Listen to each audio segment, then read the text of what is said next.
Did you know that no brain hacks will work unless you do this first? And if you're new here, hi, I'm Dr. Lethko.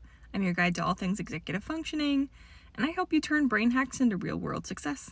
All right, so the very short backstory with this is I get to work with kids from ages 4 all the way up to age 99. You heard that right, 99-year-old kids. And I find that when we use the simplest language, the most accessible language, everybody benefits. So something that I learned from some kid curriculum about executive functioning, I totally use with all of my adults as well. And it has to do with the most foundational skill of executive functioning, which is emotion regulation. While there's a lot of good research about using language to regulate, sometimes language just isn't very accessible. Like when I'm super riled up, it's hard for me to say, I'm feeling exactly this emotion. So instead of getting really complicated, here's what we do. This is borrowed from a curriculum called the Zones of Regulation. We can divide our emotional state into 4 areas at any given time. Just think about the colors of a traffic light. With green zone, it means good. We've got a good amount of energy and a good amount of control.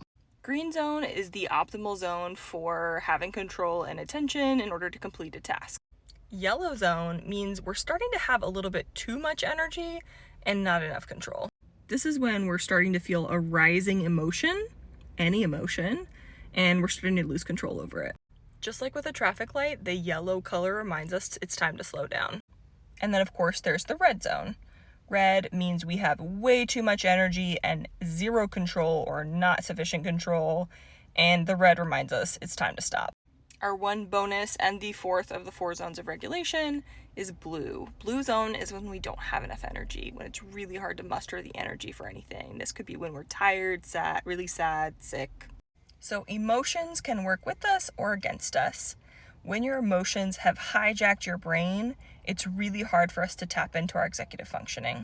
I don't know about you, but when emotions are really high, it's hard for me to think strategically, organize, plan, be logical, any of that.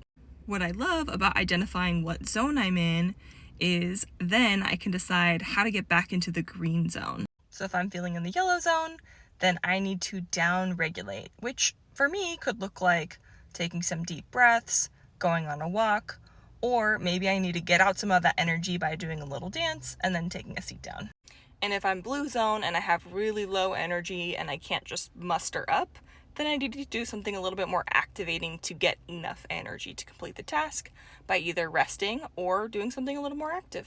Once you have sufficient energy and sufficient control, that's when we're able to tap into those executive functions and be a lot more strategic in how we approach our problems. All right, so let me know in the comments if this was helpful, if you think you could use this with yourself or someone you know, and be sure to follow for more.